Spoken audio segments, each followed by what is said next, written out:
director de la Escuela de Oficiales. Él se encuentra en una reunión de comando con el general. Sin embargo, en mi condición de director del departamento académico de la Escuela de Oficiales, quiero darle la gran bienvenida.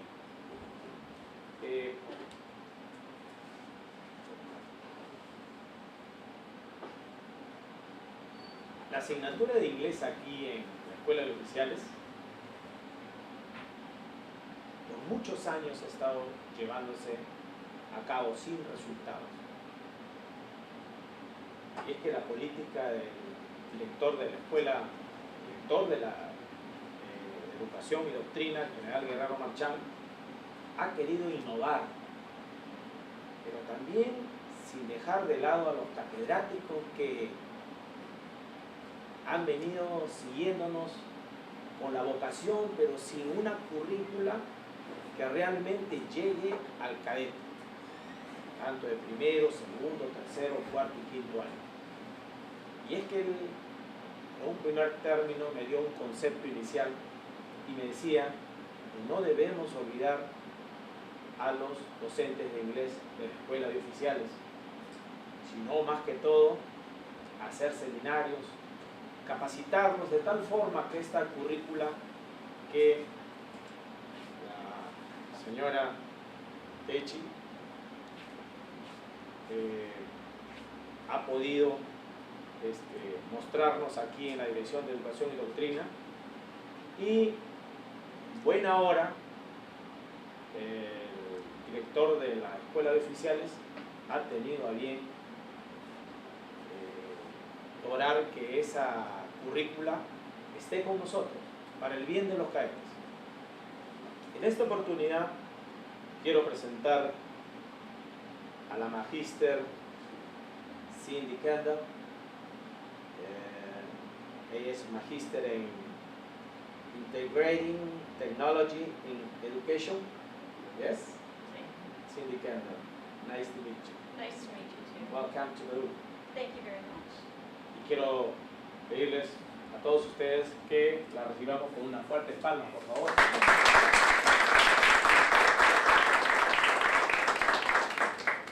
Esta capacitación que estamos realizando obedece a la política del comando para lograr que el cadete salga hablando en inglés.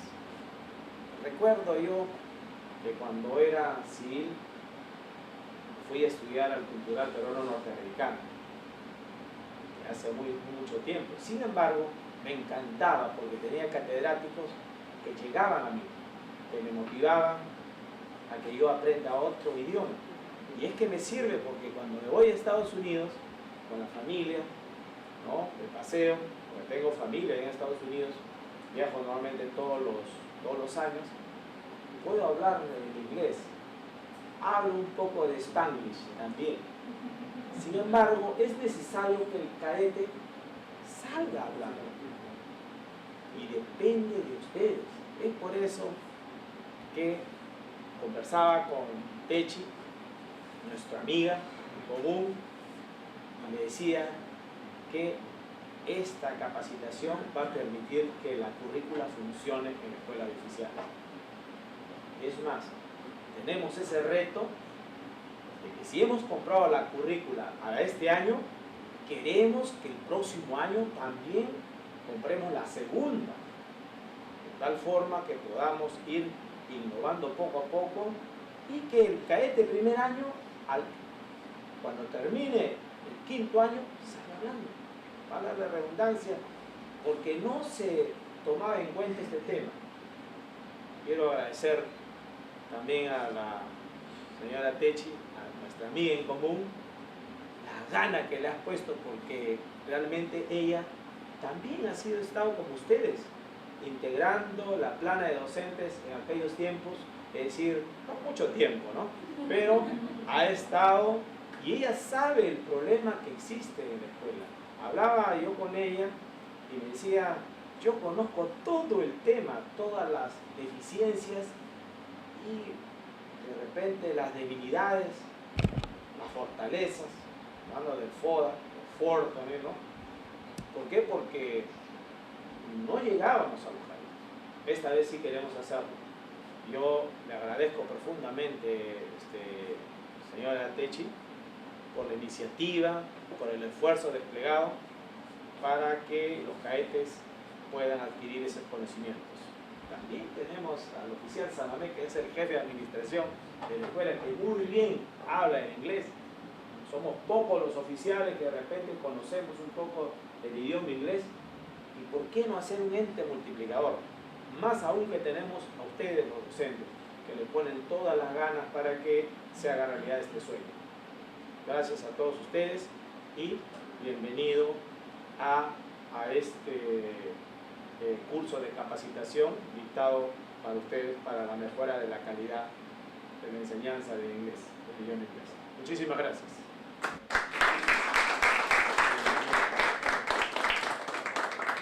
Especialmente para mí, porque es una oportunidad muy grande tanto para mí de tener el honor de presentarles a alguien que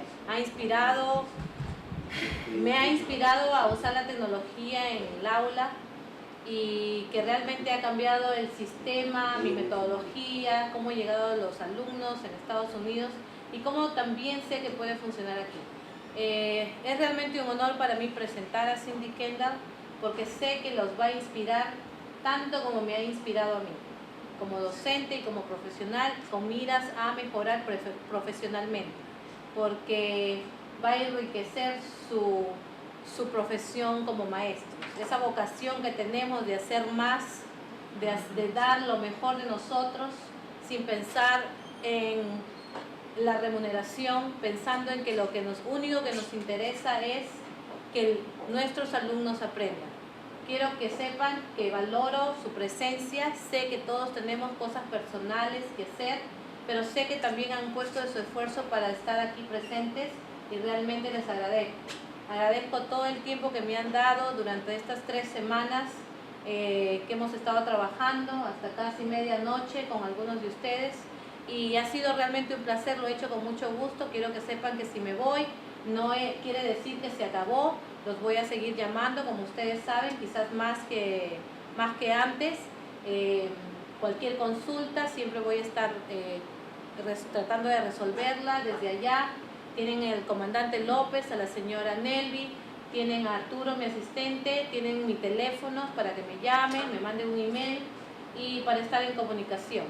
Mañana continuamos con esta capacitación de 8 de la mañana a 2 de la tarde y bueno, espero que puedan tomar ventaja de todo lo que le ha traído en esta oportunidad Cindy Kendall, quien es realmente una persona muy reconocida en Estados Unidos en este ámbito. Entonces, es más que un placer presentarla.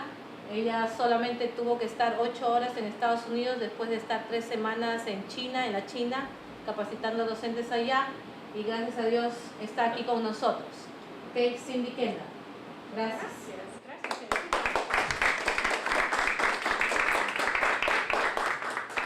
Gracias, es un placer estar aquí con ustedes. Hablo español, pero también I speak English because that is my first language. And me encanta el Perú. He pasado yo creo como 3 meses aquí en Perú, en varios años con mi familia. La mayoría del tiempo en Cusco. Caminamos el camino Inca con mis hijos. Tengo 2 hijos, ya tienen 21 y 19 años. Y pues no sé, trabajo con la tecnología, con los profesores en Michigan y en los Estados Unidos y cómo integrar la tecnología en la clase con los estudiantes. Eso es lo que vamos a hacer aquí.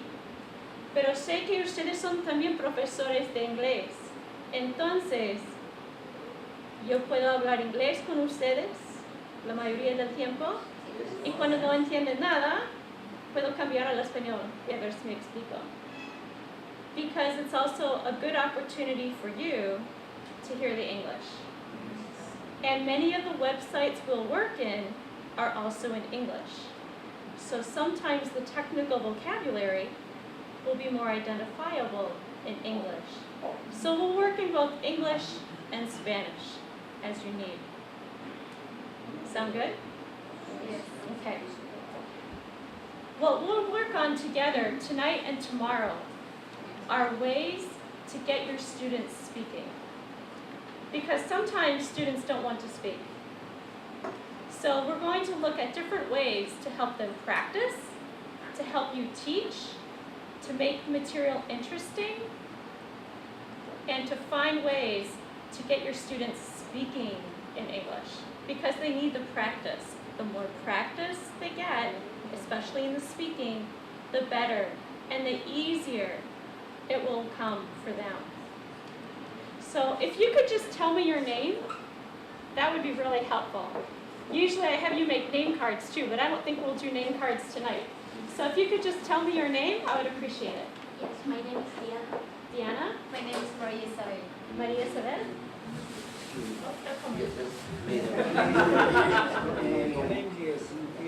Very good.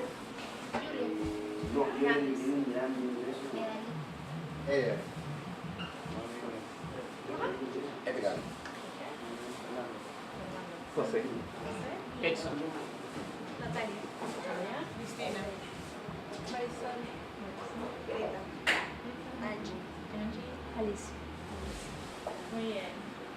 And then it's going to get more complicated as we go. So we have you tutor a computer because we don't have enough computers that have internet access. But that actually works out really well for teachers, because then what we find teachers will do is they'll talk with each other at the computer and talk about what they can do with their students. So I think it will work well, actually, that you'll be sharing. To give you an idea, we'll be looking at technology for speaking, listening, reading, and writing. And we'll be looking at those different things along with building your own website so that you can use it to show for student examples and where you can put your own materials there so that if students aren't in class, they can go and get the materials from your website. So we'll look at building your website as well. One piece of theory, and only one piece of theory, and then we get started. The piece of theory that you need to be familiar with are the modes of communication. When we talk about learning languages, we often think of speaking, listening, reading, writing. We think of skills. We think of skills. Communication is a different skill. Communication happens in 3 ways. Modes of communication. There's interpersonal, interpretive, and presentational. We're going to talk about each one of those. Interpersonal is when I'm going to talk with someone and we're going to have a conversation. And if you don't understand, you can ask me questions. So it's interpersonal between people. That's very hard to teach in a textbook. Very hard to teach. Because there has to be the negotiation of meaning. I get to ask questions. She gets to ask questions. And I don't know what questions she's going to ask me. As compared to a conversation in a book, which is predictable, a real conversation is not predictable. So, interpersonal. Interpretive. This is really the reading and listening. Because you can interpret by reading something, by listening to something, by watching. And policemen do all those things. They have to read, they have to watch, and they have to listen. So they get to interpret. If there is a scene to watch, they might not get to ask questions. They can only watch and interpret. The last one is presentational. Think of speaking and writing. You have to speak and make a point. You have to write and make a point. But if I'm speaking, you may not get to ask questions. It may be a presentation, but there's no chance for you to interact, as compared to a conversation where we will interact. A presentation, you might not get to interact. Or a written report is another form of communication. I turn in the written report. I'm done. Someone else gets to read it and interpret. So instead of thinking about just speaking, listening, reading, writing, it's thinking about the modes of communication. How is information being communicated? So as we go back, I want you to think now, a typical policeman. What kinds of conversations do they have with people where they have to understand each other? Can you give me an example? I'll give you one example. Then you give me some. The lost tourist. They see the policeman on the corner. They're going to go up and ask the questions. The policeman might be able to anticipate some of the questions, but that's going to be an example of an interpersonal conversation. Can you think of another example? When someone files a police report, When someone files a police report. So someone comes to the station and files a police report, or the policeman goes to the house and takes a police report.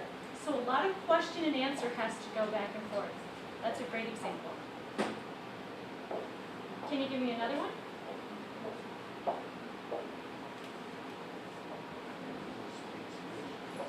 Someone who doesn't speak Spanish? Yeah. Someone who doesn't speak Spanish, they only speak English. Maybe they're from France. They speak French and English. So English becomes the common language, or German and English becomes the common language. A little louder? Yeah, exactly. So good, those are some examples of the interpersonal. Now let's think of interpretive.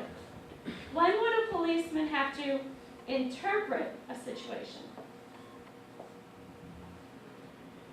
They have to interpret, so they either have to read or they have to be listening and watching. An example? Any ideas? When they receive a phone call. So when they receive a phone call, so if they receive a phone call, do they only listen or do they get to ask questions? Well, that's interpersonal, sorry. Right, so that'll be interpersonal. Yeah. That'll be interpersonal. However, if they have to listen to a message, When you are watching TV, so if it's a message or when you're watching TV, listen, you can music, only listen. yes. Yep. Reading news, analysis. Reading the news. A Exactly. report. Reading a report. Exactly. Writing the report is going to be presentational, which is the next one. Reading. Reading the report is interpretation. Good. So you said writing the report, that would be one. And what kind of presentation might a police officer have to make? To whom?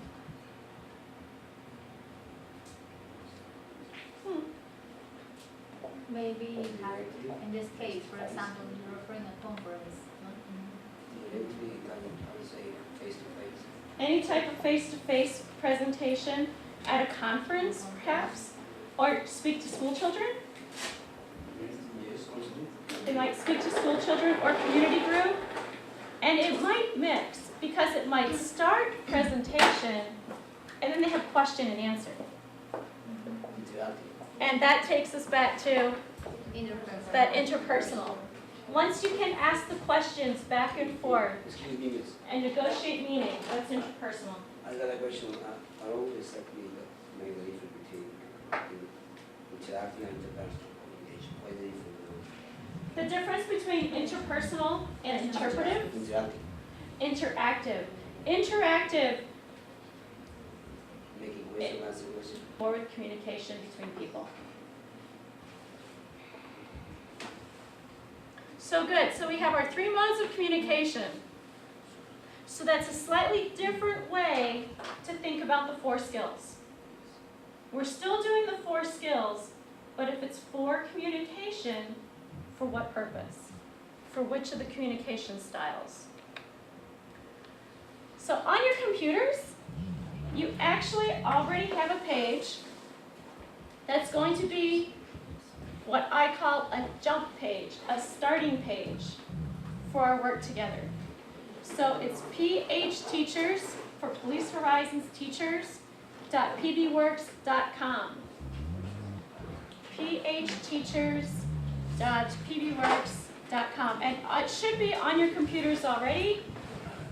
I'll bring this back up in a minute, but you know you're at the right spot It's already, if this is what your screen looks like. it's already there. So your screen should look like this. Yes.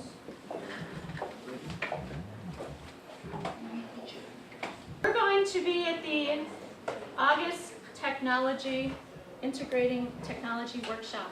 So it's right on the main page. There's a link. Integrating Technology Workshop. So this website will be here. You'll be able to come back to it later, come back to it tomorrow, and it will grow. So this website will be here, and we'll put additional information here.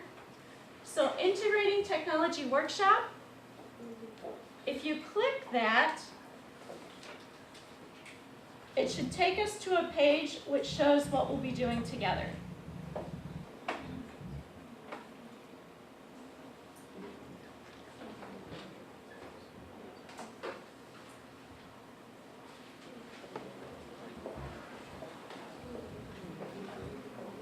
Be doing together. And this is for tonight and tomorrow.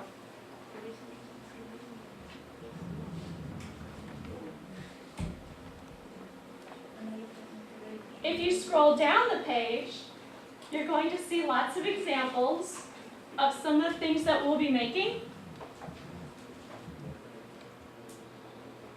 So as I scroll, I see some text in black, some text in blue, teacher tasks, things to explore, and there's going to be lots of examples.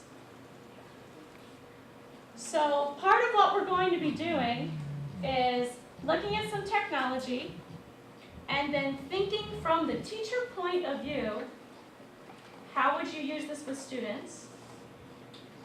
And then we'll also be making them. So we'll be making the things that you see on the page. Okay?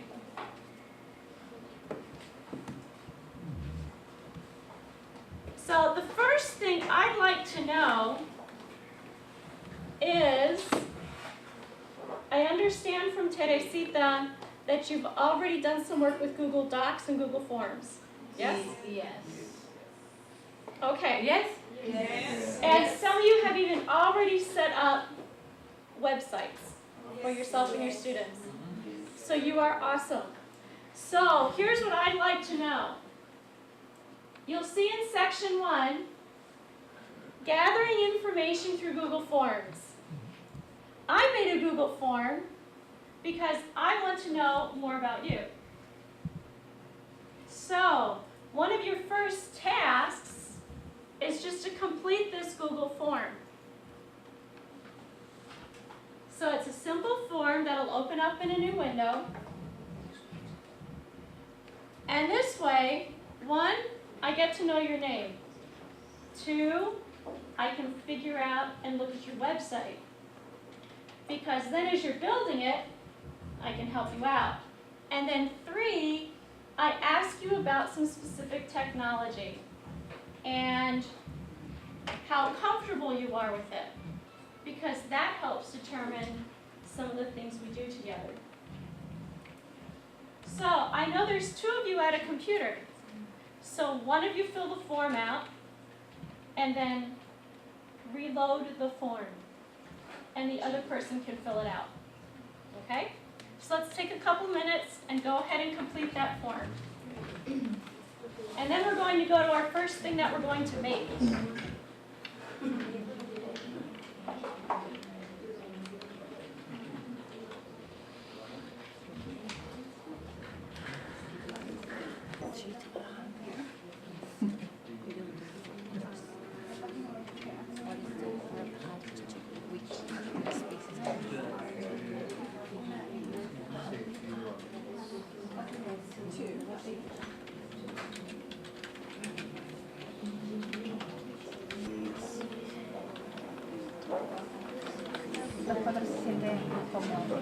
What if you don't know what it is? That's They're both good. I do most of my work with them. It just depends on.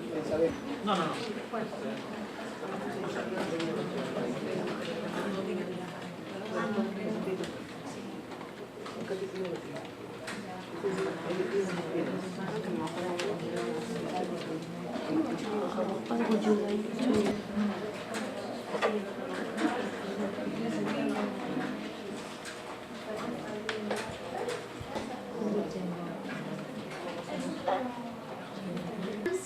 As an easy way to get information from students. It's very, very easy. Everything from assignments, sometimes they'll have students just create, or the teacher will create a Google form, and the students can submit their assignment by putting an essay, paste it in a box, or a short answer in a box, or a series of questions. So teachers have really liked starting to use Google Forms in order to get information from students. So it's a very, very versatile tool, and tomorrow we might even spend a little bit more time making Google Forms if that is something that you would like to focus on. But the good news is you are familiar with that. You already have your Google account set up. That makes it easy. Have you made any forms yet, or just completed a form? How many of you made? How many of you made a new form? Okay, so about half of you. So good. That will be good. And then, have you done anything with the information from your form? For those of you who have made a form. The students are still filling out the forms. Say that again? The students are still filling out the forms, so we don't. So you don't know. Okay, what I'm going to do is then tomorrow, I will show you the results of the form you completed, because it's actually all there now.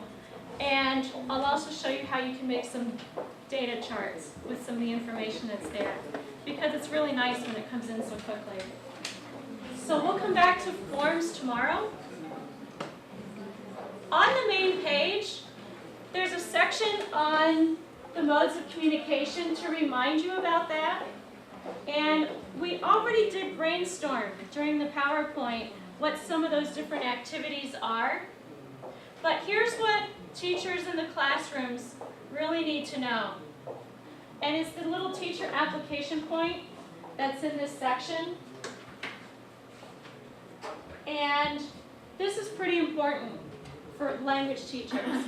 If we want the students to be practicing communication, they have to practice the communication with those 3 modes in mind, and ideally in a connected way. So, for example, if we're doing something in your class, maybe the students are writing a simple report. So what they need to be doing is practicing the interpersonal, taking the information for the report, the question and answer. Then they need to practice writing, completing the report. Then they need to practice presenting the information from that report orally. So taking whatever information they're doing and practicing it across the 3 modes is what's going to make the English stick. Profesores. Yeah, that's when the language really starts to stick for the students. So even something as simple as people descriptions. doing the question and answer about that, then doing some listening about it, as well as presenting the information. So when you hit all three modes with the same vocabulary in a connected way, it starts to stick for the students. So that's one question to ask yourself. In every unit, am I doing all three modes? Are they connected somehow? So let's break it down into some pieces. Let's look at some technology tools. And the first one we're going to look at is making word clouds. Now, if your students are like our students, if we say to our students, hey, I have a great article for you to read. Look at this article. Aren't you excited? And the students go, uh-huh. Right? They aren't nearly as excited as you are, even though you know there's lots of good information in there for them, but they don't get excited about reading. So this happened to be an article about the occupational outlook for police and detectives in the United States. So it describes what a policeman does, describes what a detective does, describes what is the future of the occupation, describes salary, describes occupational benefits, occupational hazards. So it's a nice description of the profession of policeman. So it's a, why should I be a policeman? Why should I be a detective type of reading. So here's what some teachers will do.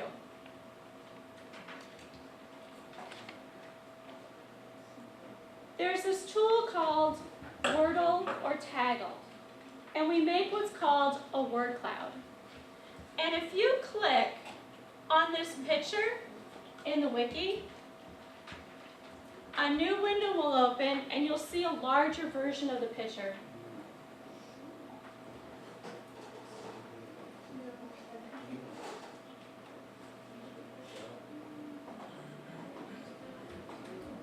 Come on. There it is.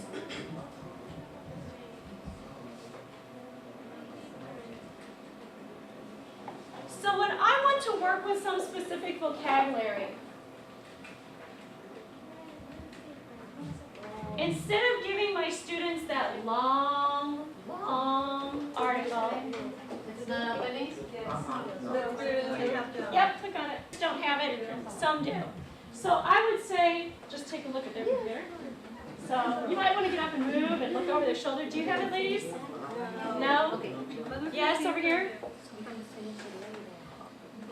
So it's just the browser. Browser's old. This computer has it. So if it doesn't display, it's just on the, just that browser. So instead of giving students a long article and saying, here, read this, Please? we'll give the students this picture before they see the article. And we might ask the students, so look at this picture. What do you think the article is going to be about? So if you look at the picture, what do you think the article is going to be about? About police? About officers? Perhaps agencies? Law? Wages? Earned? Annual? Agencies? Training? Here's the thing about the word cloud. The word cloud is very much related to the article, because the bigger the word in the word cloud, the more frequently it appears in the article. So the vocabulary of the article is represented in the word cloud. So the word police occurs many, many, many times. but the word number only appears a few times, as compared to police, which must be occurring over and over and over again in the article. So if the word enforcement is a new word, before they even read the article, we can look at the vocabulary here and figure it out. Because for the students, it's very frustrating if they read an article and have too many new words. So if we can highlight the new words here, the important new words, it makes the article more readable when the students are reading it.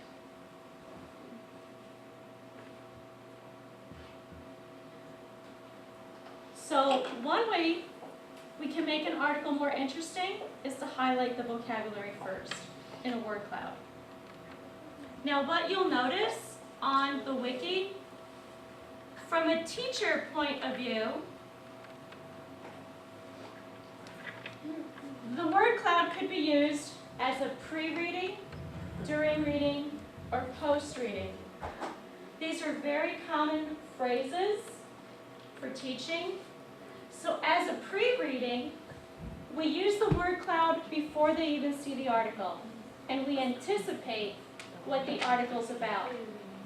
Look at the key vocabulary, pronounce the key vocabulary, define the key vocabulary, and then we read the article. Another thing you can do is use the word cloud while reading the article, during reading. Maybe you want the students to highlight certain words in the article. Maybe they choose some words out of their word cloud and they have to highlight those as they find them in the article. So you focus on key vocabulary. Maybe you want to focus specifically on, in that article, detectives versus police. Or maybe you want to focus on issues of enforcement, so you look for enforcement as they're reading, and then they pay attention to those words specifically. So you can use the word cloud during the reading, or post-reading. They're done with the article, now they have only the word cloud. And now they can look at that, and they can use it for discussion about the article, because they have the vocabulary in front of them. They can use it to write a summary of the article from the vocabulary. So it could be used as a writing prompt, a reading prompt, a discussion prompt, a talking prompt, because the important vocabulary is in the word cloud. Does that make sense? Yeah? So word clouds. So do you want to make one? Do you want to make a word cloud? Okay. For those of you who received the error message about making a word cloud, I don't want you to go to Wordle, because we have two places here, Wordle and Taggle. I'm actually going to make a word cloud in each one. But if you had the error on your machine, don't go to Wordle. You're going to go to Taggle, because we're going to see if Taggle works on your machine. Okay? If you could see the word cloud, you can just do this at Wordle. So I'm going to make it once at Wordle, and then I'll make it once at Taggle, so that you can see how we make them.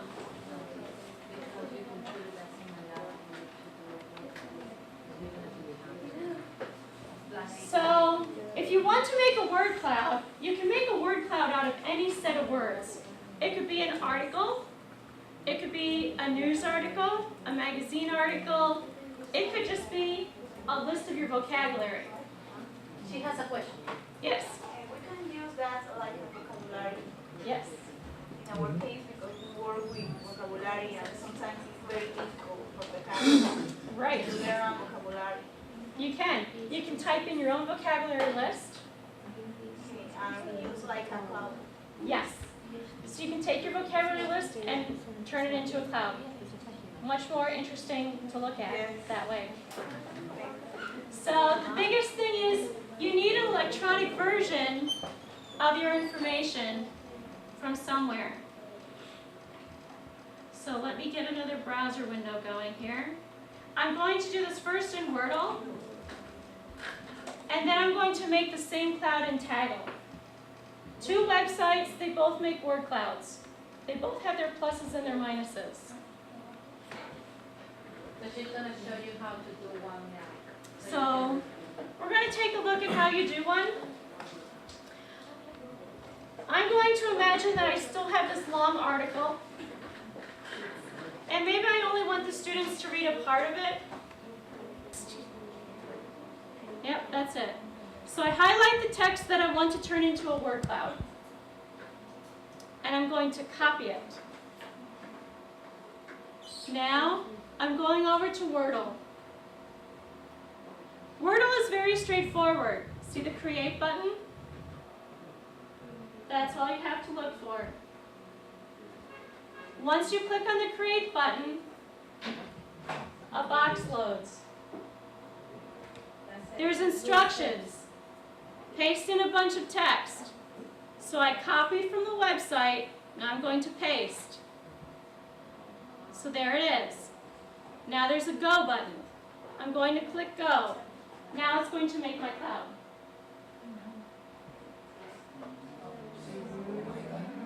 And there it is. Here's my choices. Up here at the top, if this font is too hard to read, I can change the font. If in layout, I can decide I want mostly horizontal, mostly vertical, I can change my layout. And it will keep trying to adjust it for me. If I don't like the color, I can choose a different color scheme.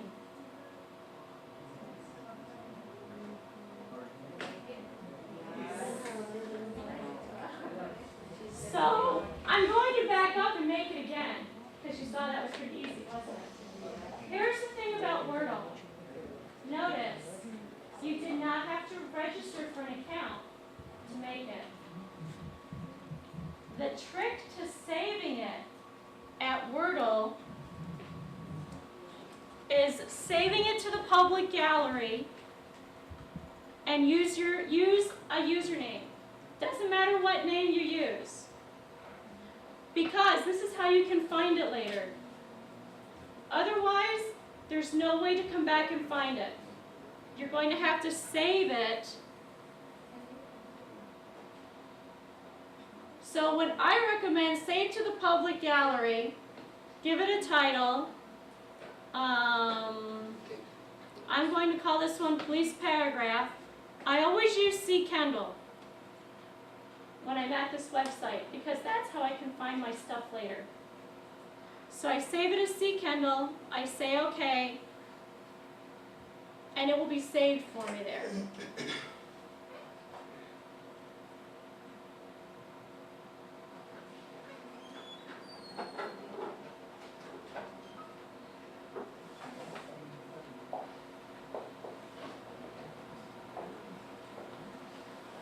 So I'm going to go back and just make this one more time. So what do I have to click on? Create. I have to click on Create. Then what do I have to do? Excellent. I have to paste in my text, click Go, and there it comes.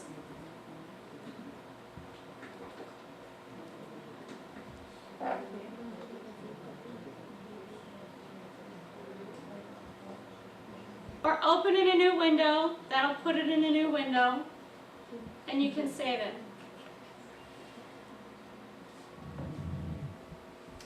Now, I mentioned a different website, and I'm going to go to that one, and we're going to see if it loads on the computers. It doesn't load.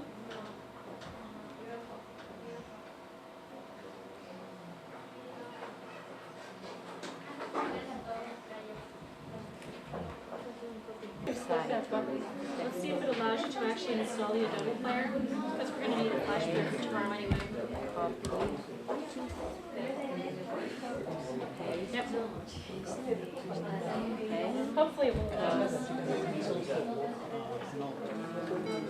we can also Wordle.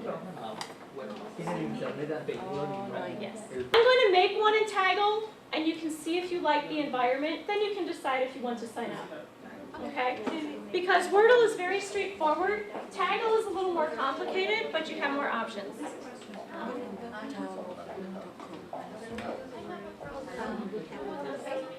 Yes.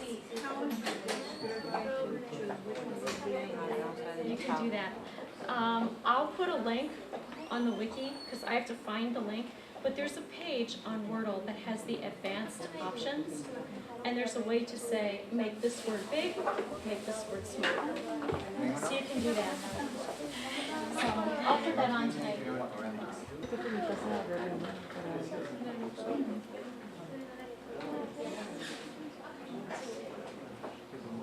Okay. Let's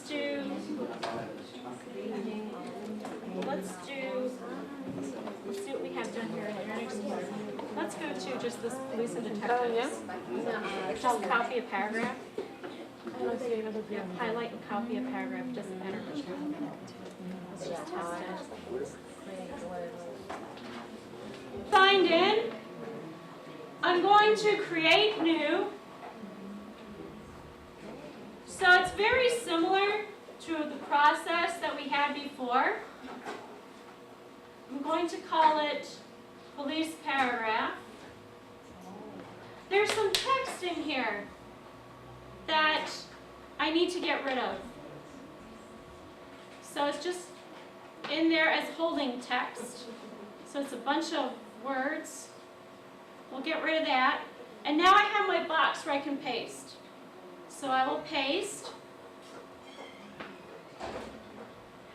Now I'm going to click on Save Changes and then Visualize. And I'll show you what the problem is with Taggle and then how you fix the problem. You can take notes.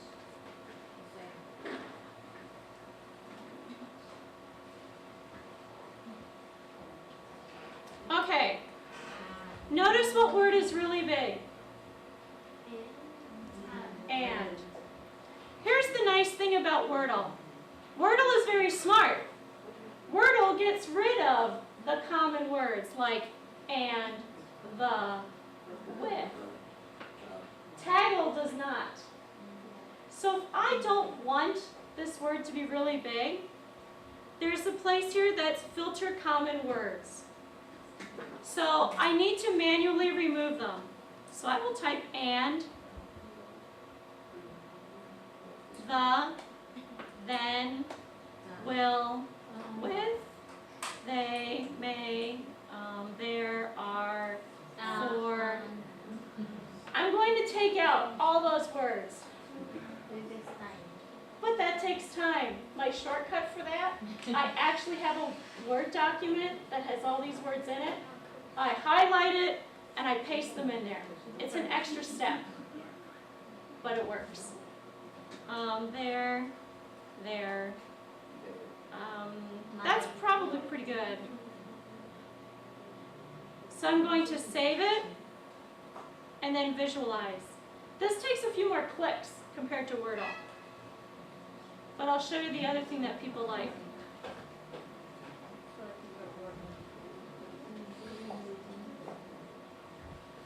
And appearance. I can make it any shape. So people like shapes, so I can give it a shape. But notice every time I have to save, then visualize. And that changes it for me.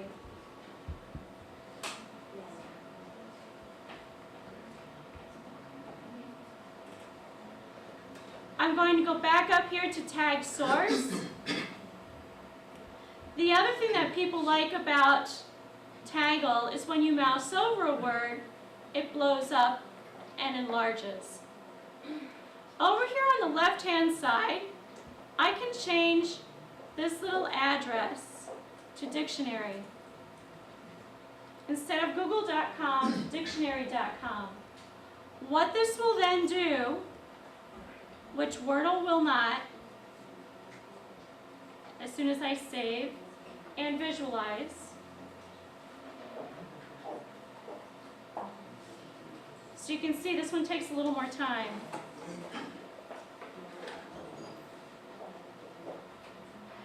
Now, when a student goes over and they say, I don't know what enforcement means, when they click on the word enforcement, it goes to dictionary.com and gives them a definition.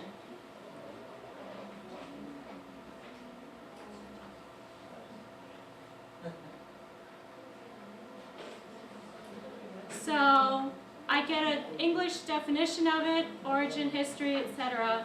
from dictionary.com. If I leave it here as Google, it will do a Google search for the word.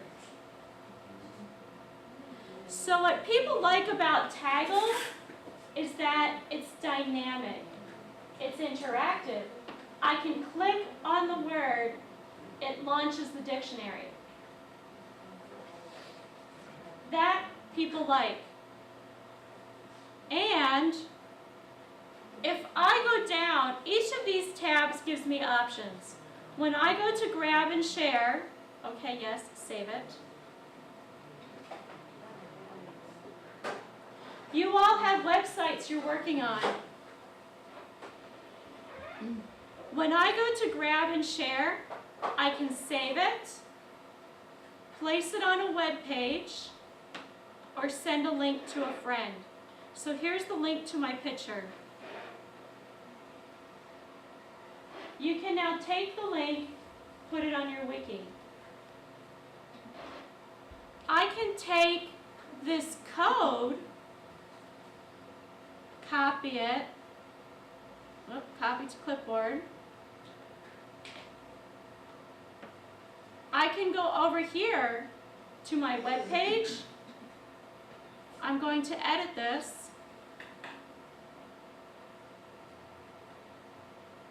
I'm going to go down to the section that has, I need to make my screen smaller. 1 second. I'm going down to the section that has the Wordle in it.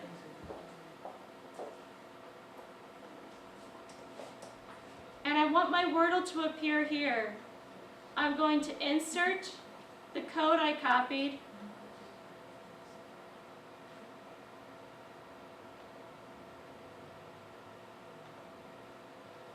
So there it is.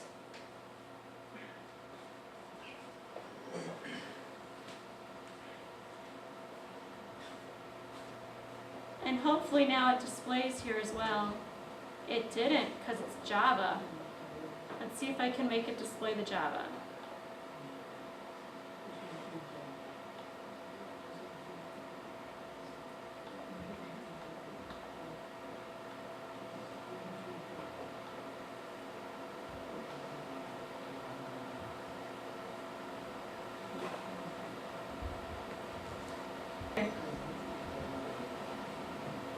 So I'll just put a link to it.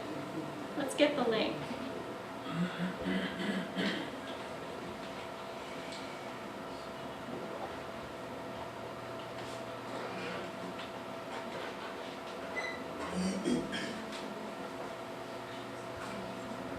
So we'll make so that we can get to it that way.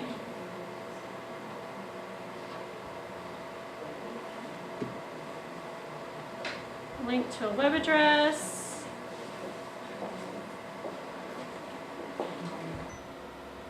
And that way, when the students want to read it, they can read it on their screen. Or I could print it out and give them to them. They could read it on their screen and have their reading. So using a word cloud is pretty versatile. And remember, I set this one up so that if they click on it, it will open up dictionary.com with a definition. So the difference between Wordle and Taggle.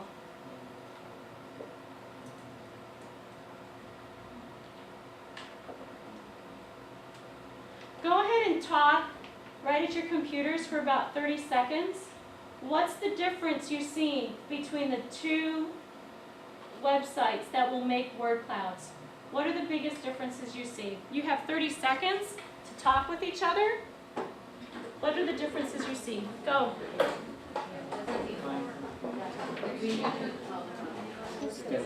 But with this is in a cloud. But I prefer the Word. Don't work with tomorrow. word. Yep, recuerdo al poder. Anything? So it's, they always, that's happening.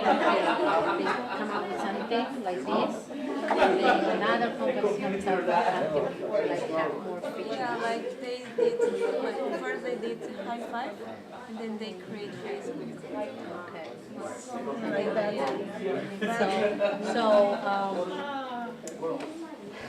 There's code. For example, you click on this one. What means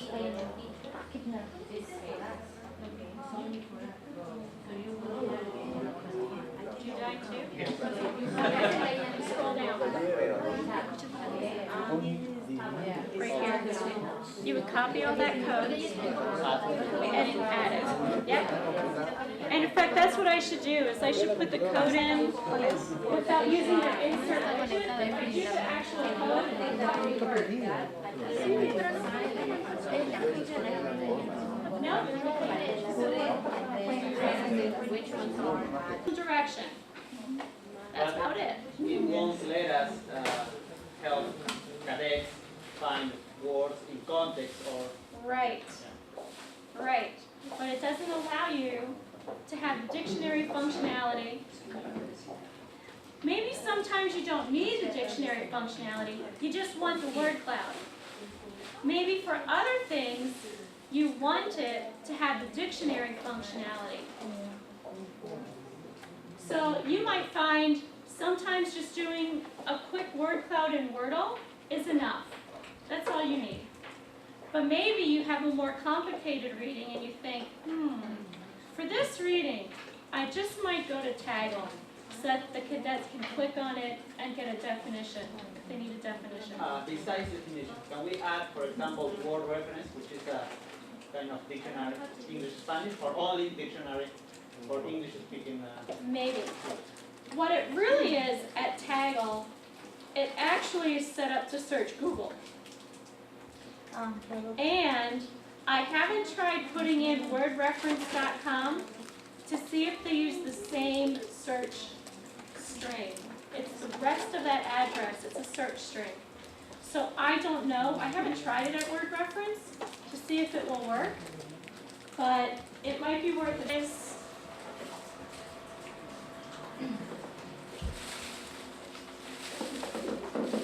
Because for those of you that like the technology, it's this little phrase right here. If the website uses the same technology, it'll work. So let's see. Nope, it's not going to work. So far only dictionary.com and Google. But that's the quick check right there. Just replace the one word and see if it changes. So Wordle is quick, Taggle has more features, but both are pretty versatile. So you can put in your own vocabulary. You can put in the vocabulary from an article. You could have students put in their own vocabulary too. Students could make their Wordles, their own word clouds as well. So if the students were doing some writing, they could put their own writing in, or they could make their own clouds.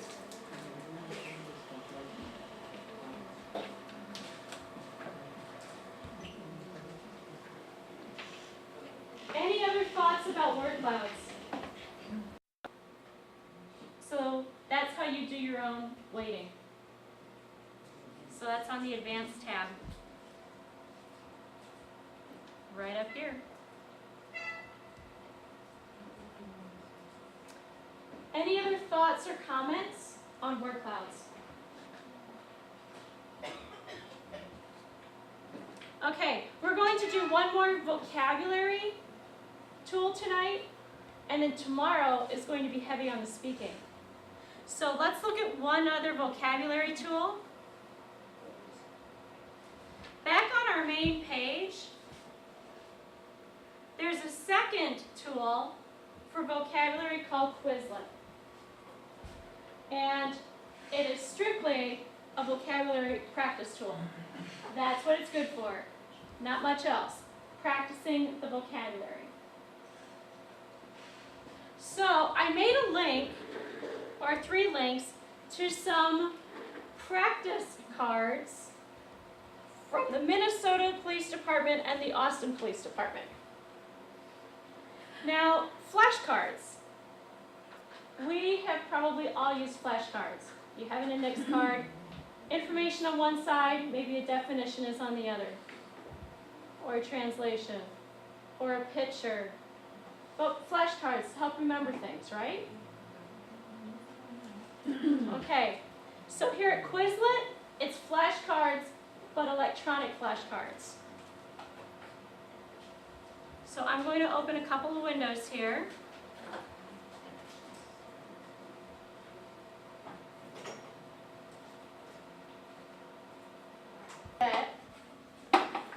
When a policeman has to convey information, instead of saying the letter, if they have to spell something, they'll say the word. So in English, A is Adam. Or maybe I want the term first, and there's a little click to flip in the bottom.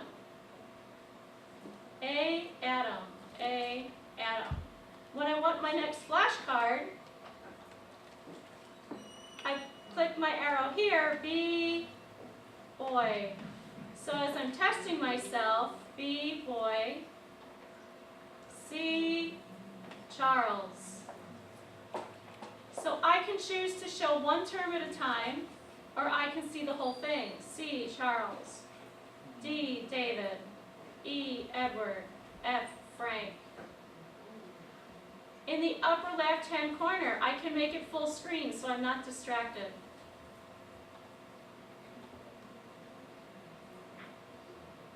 I can shuffle them so I don't know what's coming next. So it randomizes. Maybe I only want to see the one at a time. Yep, that's F. Check it, R. Yep. That one, B. Yep. So these are indeed flashcards, but electronic flashcards. I'm going to take it back down to cards, but I can do different things with my flashcards. I can study by practicing spelling, learning, testing myself, and I can play games with them, scatter and space race. So it takes the traditional concept of a flashcard and makes it electronic. And the other reason teachers like this and students like this, it can also go on your mobile devices, mobile phones. So we have students that are putting them on their iPads, their Android phones, their Blackberries, and they can do their flashcards here, as well as on the computer. And then, not only that, but it becomes a little competitive. If you look, in this one on Austin, up here, it shows who's getting the fastest time, who's getting the most right, using the cards in different ways. So we have a teacher who makes cards, and she'll make a card for the class. And then she challenges the class. Okay, so see who gets the best time. And the class then, the students compete with each other for best times. And since she teaches 3 classes, she'll make the set, she'll call this one for first hour, she'll copy it, this one second hour, copy it, this one for third hour. And then that way they only compete within their class. So the flashcards have become very popular just for practicing the vocabulary. Quizlet is free. They have free and they have pay. There's more features available on pay, but you don't need pay to use the most basic features. So we have students that make cards for themselves. We have teachers that make cards. The variety and the quality varies. So for example, I found these sets of cards that you see linked to from off of the wiki, made by Minnesota. So you can take a look at these 3 different stacks and see how Quizlet itself works. The idea of reading both sides at the same time, or maybe only seeing the term and you flip the card, clicking to flip. Here at Quizlet, you can search on any topic. So for example, when I put in the word police, that's how I actually found the cards. So I see there's actually over 100 different cards already in here related to the word police, somewhere in them. Actually, 378 sets exist already. So there might be something here already, or there might not be. Can we create? Yes, you can. So you can create Quizlet. I'm going to go to Quizlet Home. Quizlet requires an account, But it's free. but it's free. Oh, look, on mine came up basic Spanish verbs. So they're playing here. You'll see different subjects, languages, tests, math and science, history, geography, art, careers. So people make cards for lots of different things. You can even do audio on some of the cards now. You can do pictures, you can do audio, it's not just limited to text. So Quizlet is a very interesting place. So here's what we're going to do. It's actually 8:28. You have a choice because we have computers working in different ways in the room. So you have a choice. In the time we have left this evening, you may choose to make a word cloud that you could use with your class, or you may choose to explore over at Quizlet, explore these flashcards. I recommend play a game and play a study strategy so you can see what they are. And then make a set that your students might be able to use. Actually, Cindy, they have their book plan here, so they can use the unit that they're going to teach next week. Absolutely. And they can make one ready for your class next week. That you could. Okay? That's a great idea. And can they embed it into your website? I believe you have to link to the Quizlet. Or you link? You can embed the word cloud, or you can link to the word cloud. So when you've finished and you're ready to put it into your website, we can help you get it into your website. Question. Yep. I think the term link and embed, it's Are maybe they ambiguous. will need a Yep. Yeah, the difference between linking and embedding, here we have embedded. It's the actual item. Actually, this isn't a good example. This is a link. We have a link. We have different items embedded on the page, meaning we have some code.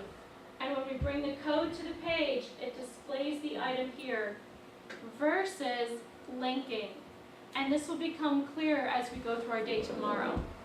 So if it's a little muddy and unclear right now, that's okay. So that's why I say we'll help you tonight to put a link onto your page to your Quizlet or to your Wordle or to your word cloud. So you have to choose what you're going to make. Do you want to make a word cloud with some of your vocabulary? Do you want to make a set of quiz cards? I think making the quiz cards is very straightforward. Once you register for an account, you'll see on the screen, make a new set. and it'll prompt you to enter the terms. So that's why I'm not going through it step by step. So I think you'll get that, and I want to give the ladies a chance to use my computer to do it. So that's the other reason. So I'm going to stop projecting and let you choose what you'd like to work on and make this evening. So let me close out some of Learn this. by doing. That's right. Let's learn by doing. So And here's this. That would be known for all the teachers, so that it will be easy to share and find Quizlet stacks specific to here. Okay. So what so PH will be probably. pH will work. So when you save, when they save it, you save it with the first 2 letter PH, and then their I initial see. and their last name. But then can they take only the first 2 letters? If I put PH T Eldridge, and I just search for PH, it will show all the PH and whatever comes next. I want to say yes. Okay.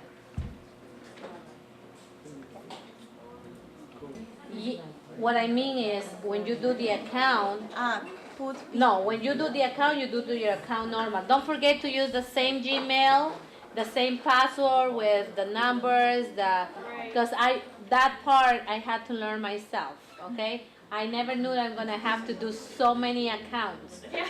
So that's that's one thing that I learned with the time, okay?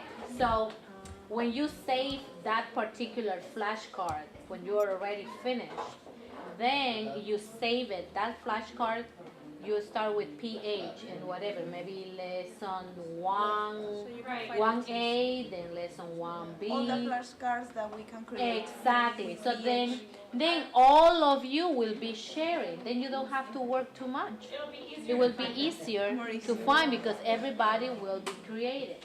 Or we will be sharing. And that's what we want. We want to share. Yes, please. Okay?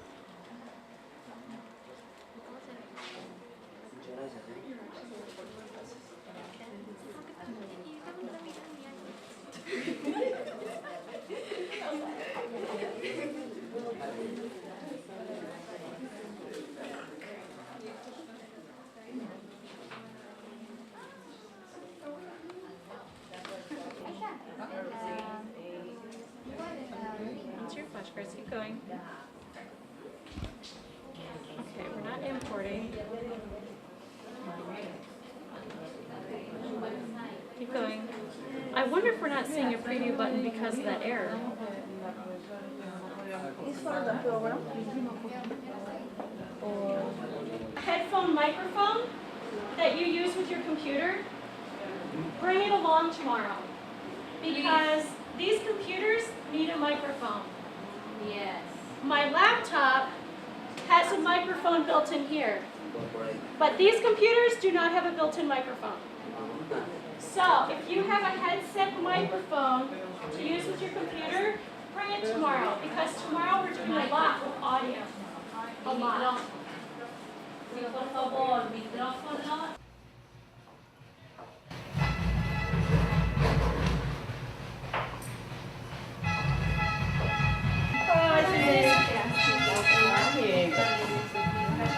Update your PB Wiki during the day as well today, but we seem to have different levels of success with that, so we'll work on that too. And then we want you to share with each other what you create during the day, because some of it will be really useful for you to see what your colleagues are creating.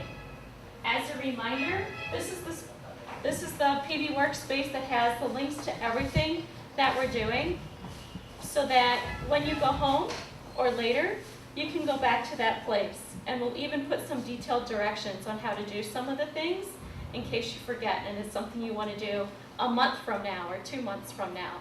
So we'll put some directions there over the next week or so that you can go back and refer to how did we make this or how did we make that. So we'll put some directions there for you too. Okay? So let's go ahead and take a look at this space. Yesterday, we did a quick Google form.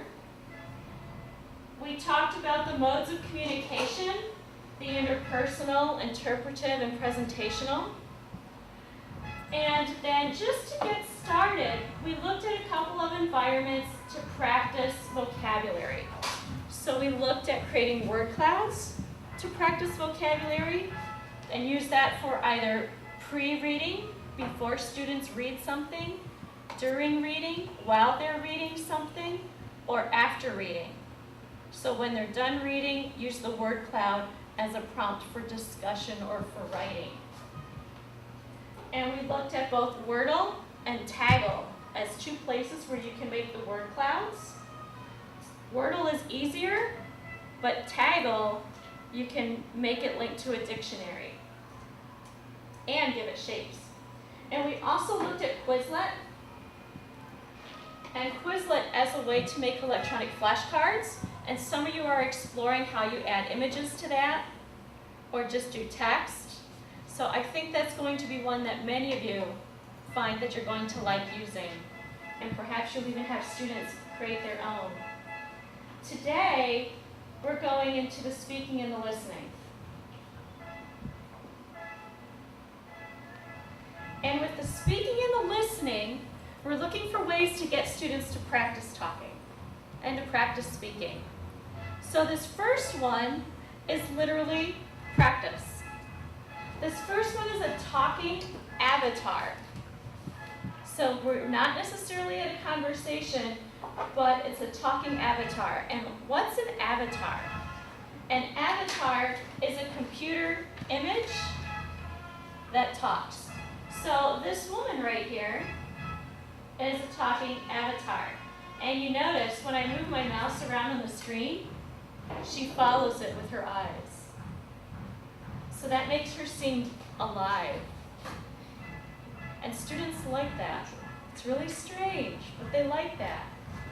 And when the students make this avatar, they record their own voice. Welcome. A Voki has a pre-recorded message of some sort. It can be a man, a woman, an animal, a thing. There are many, many, many, many choices for designing the avatar.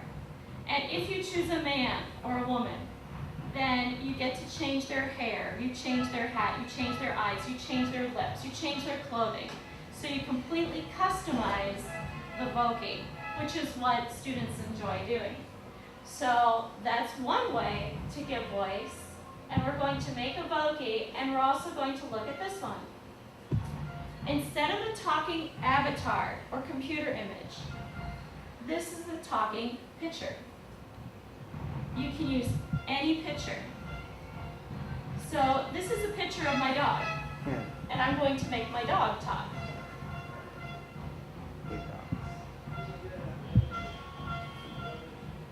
Hi, my name's Lane, and I'm a faithful Aussie companion dog. I like chasing squirrels, chasing tennis balls, and cuddling on laps. So, I'm going to make Lane talk one more time. I turn the volume up. Hi, my name's Lane, and I'm a faithful Aussie companion dog. I like chasing squirrels, chasing tennis balls, and cuddling on laps. So I can take any picture and make it talk. Now, students like this one too. They can make themselves talk. They can make their teacher talk. They can make the director of the school talk. They can make their parents talk. They can make a sibling talk. They can make a friend talk. They can make a tree talk. So you can take a picture of anything and make it talk. So both of these environments help students just practice speaking. So if you want them to practice, for example, introducing themselves, this is a great way to do it. So we have two environments. One is called Voki, the other one is called Blabberize. So I'm going to make something in each environment, and you'll see that, for example, in Blabberize, it's 3 steps. You have to have a photo. So the first step is upload the photo. The second step is point out the mouth. It will walk you through where is the mouth. And then the third step is record. And it's done. Very, very, very easy. You do need an account at Blabberize because that's how your work is saved. So I'll go there and you'll see how easy it is to make one.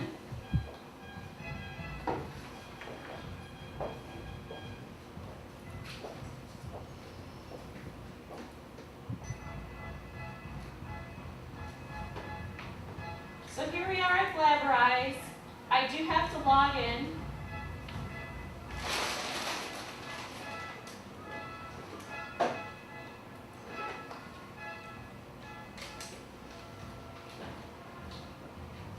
Once I log in, I'll be all set to go. So I want to make a Blabber photo. So I'll just click on Make at the top of the screen, and it will walk me right through the process. So this makes it very, very easy for teachers and for students. So the first thing it tells you is you need a picture. Find your picture. So I will click Browse, and it asks me to find it on my computer. So I will choose a picture here. See if I have some on my desktop. Oh, I moved them. More pictures.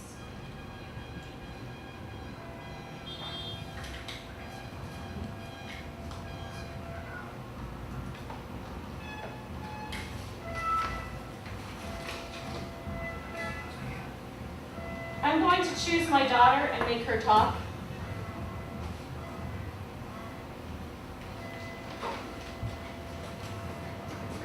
So I've chosen a picture.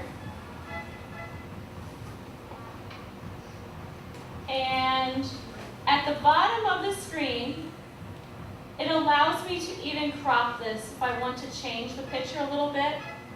So I can change it. So if I only want to use half of the picture, I could use half. But this picture is fine, so I'm going to click my next button. So remember, the first step is find the picture, the second step is find the mouth. So now I have a mouth. So I'm going to move that over, and there's little green dots to shape it. So I'll take it off of her nose.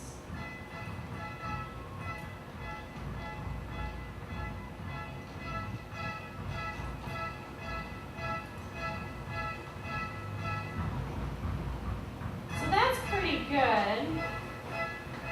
So the little green dots outline her mouth. The big dot is where it's going to drop down to. So I have my picture, I found my mouth. I'm going to click my next button, and now it says, I'm ready to record. And I can record from my computer, I can upload a recording, or I can call it in by my phone. So I'll just record from my computer. So it's looking for my microphone. My microphone is built in. And you can see now where the mouth is going to drop. You can see that it's recognizing where my mouth is. So there's a red button to record. Hi, my name's Catherine, and I'm Cindy's daughter. And Cindy is really enjoying being able to make her daughter say whatever she wants her to say. I can listen. Hi, my name's Catherine, and I'm Cindy's daughter. And Cindy is really enjoying being able to make her daughter say whatever she wants her to say. So if I like it, I'm done. I can click my next button and it'll save it. If I don't like it, I can re-record it. And what we find students do is they'll listen and re-record.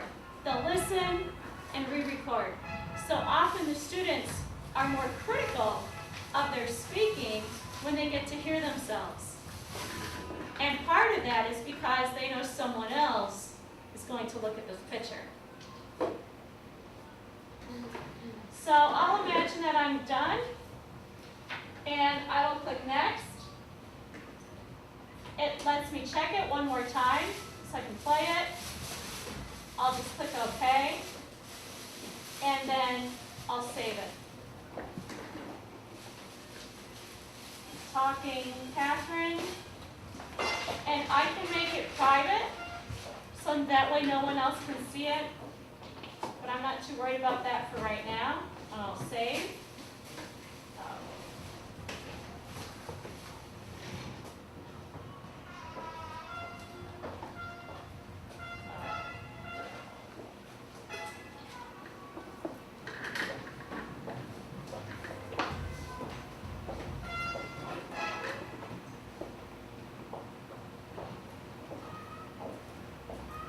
Hi, my name's Catherine, and I'm Cindy.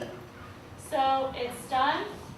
On the right-hand side, I can still go back and edit it. And when it comes to sharing it, here's the link. Here's the embed code. So when it comes to putting it on the wiki, I can link to it by using my URL.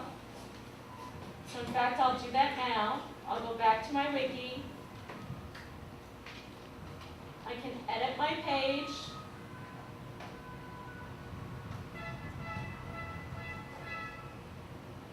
Go down, and here we go. So,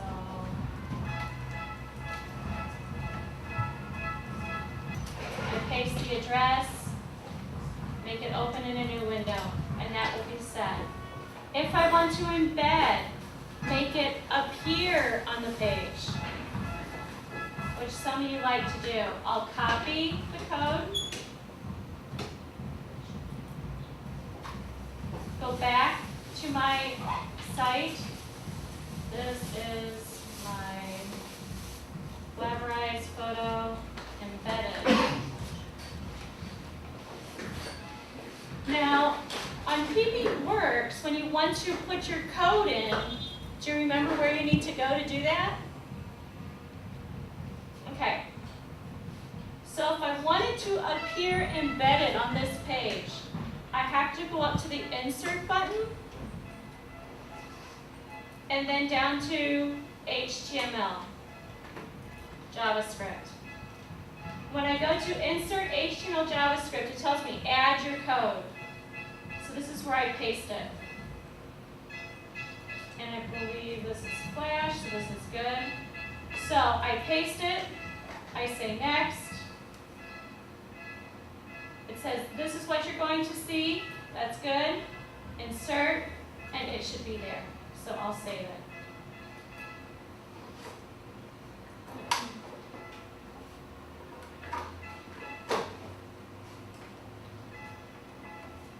And if we go down, so here's the link to the photo versus the embedded photo. So making a picture that talks is pretty easy. 3 steps. You have to have the photo, cut out the mouth, and record your voice. And that's it. So that's an easy one. Students need an account to do it. So they would have to register for an account. Now let's compare that one with the talking avatar. And then I'll let you choose which one you'd like to work in. Or even a different one. So here's this talking avatar. This is at a website called Voki. And at Voki, you also need an account.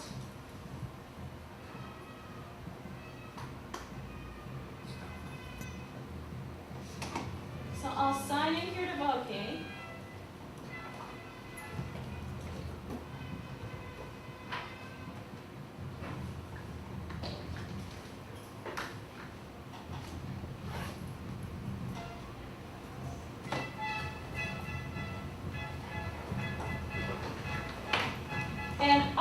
create a new speaking character. So once I log in, I click on the create a new Voki, and it will load some random character for me. I don't know who it's going to load or what it's going to load.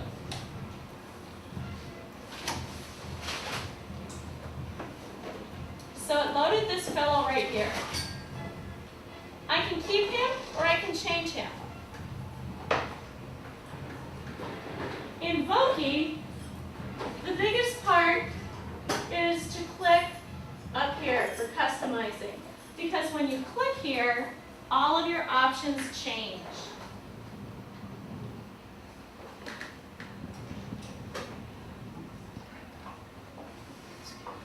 So once I click, options come up.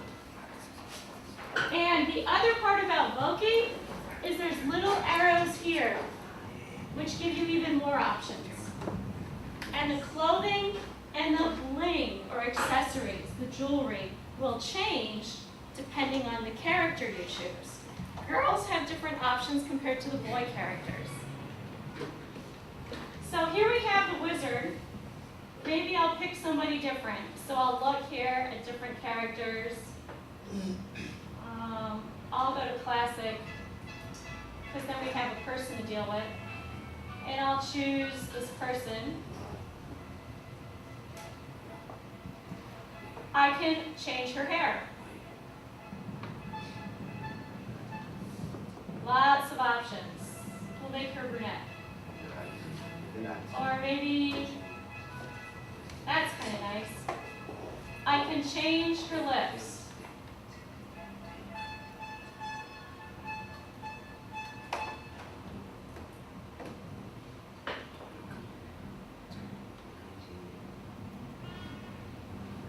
We'll go with that. I can change her clothing. She can be sporty, casual, dressy, in a uniform, in a costume, playing sports. So lots of different options. When I'm working with students, I always tell students, you have 5 minutes to make your Voki beautiful. Then you have to be talking. So 5 minutes to customize, then you have to get talking. Because otherwise, some students will play with all the options for a long time. Now, if this is homework, you don't care if they play. But if they're doing it during class, you care. So I would give them 5 minutes to make their Voki handsome or beautiful, and then they have to be recorded. So clothing, I can give her a hat.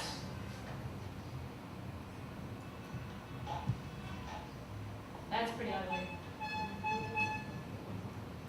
That's pretty ugly too. That's okay. I can give her sunglasses, jewelry.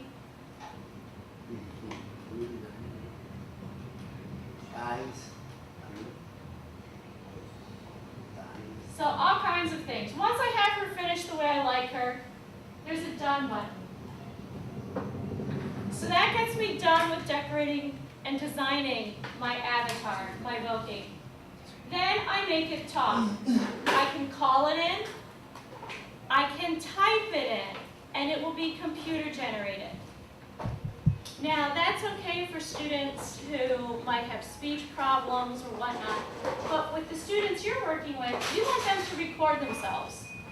So you really want them either to call it in or to use their computer microphone.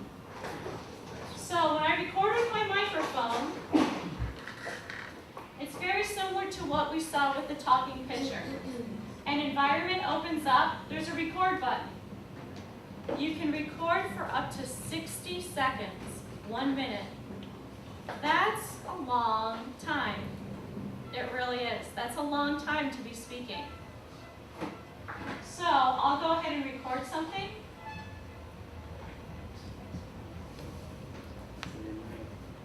So this looks like I'm recording, although I don't see my microphone measuring on the meter here, so we'll see if it's actually working.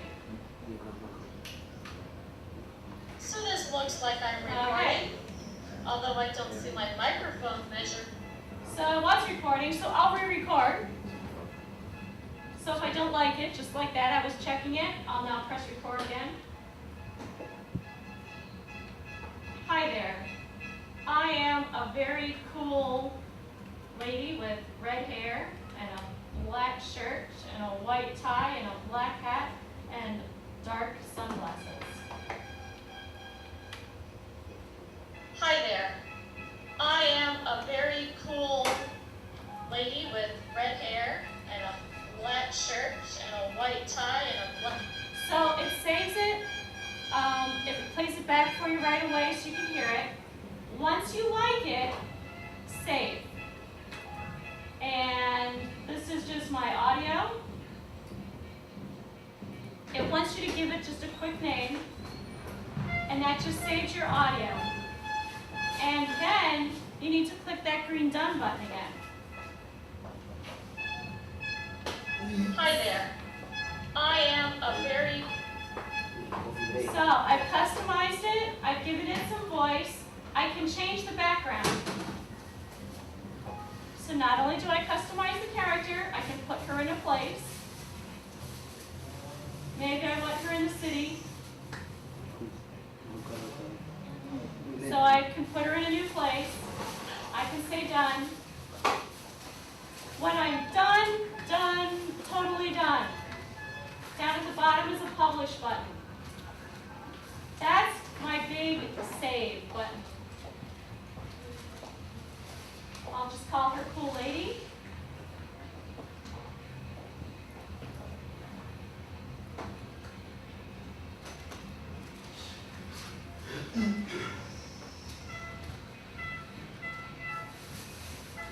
So it tells me it's been saved. And now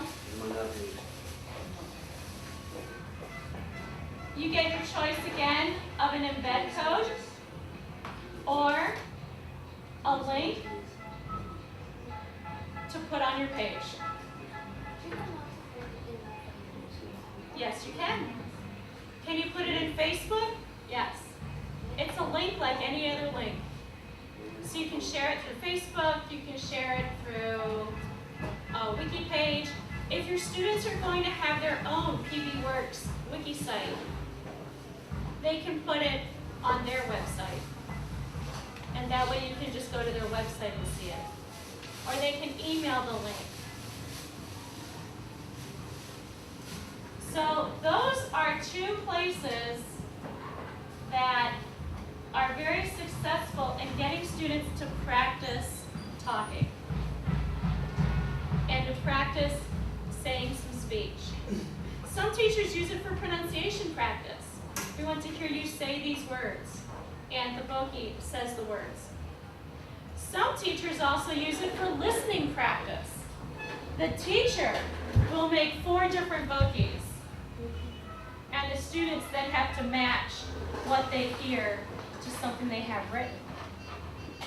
So there's lots of possibilities to play with Voki. So here's your next step. Both of these places require an account. So I want to give you about 5 minutes to go ahead and register at one or both of these sites. And after you do that, I will actually walk through creating a Voki one more time, because I think that's the more complicated of the two. I think Blabberize is pretty straightforward. Find a photo, cut out the mouth, record the audio. That one only has 3 steps. This one has a few more steps, but even then, it's not too complicated. So I want to give you 5 minutes to register, and then I'll walk through creating one another time, and we'll see how you do. So go ahead and choose one or both.